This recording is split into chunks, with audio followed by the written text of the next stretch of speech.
come on and take another walk with me. I got to talk about some stuff. All right, so if you've watched my last couple of videos, I've been talking a lot about the Brownbacks tax cut experiments and the cuts to education that happened because of that. And unfortunately, I don't have more good news for you because this just came out today.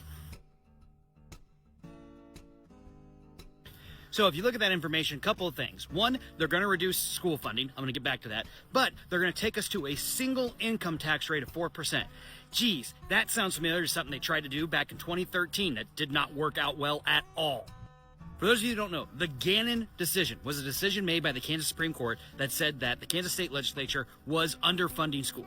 And as part of that settlement, schools have to fund an annual increase to keep up with inflation to all Kansas public schools.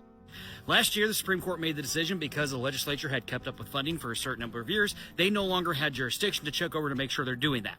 So the first year that the Supreme Court is not going to go over to make sure that schools are constitutionally funded, a budget committee is going to make schools unconstitutionally funded again by cutting the amount that they're supposed to increase because of the Gannon lawsuit.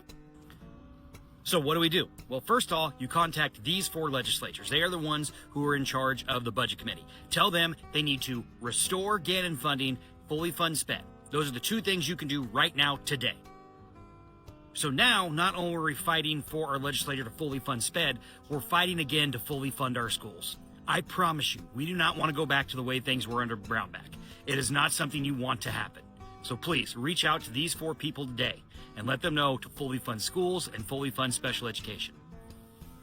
Have a great day, everybody.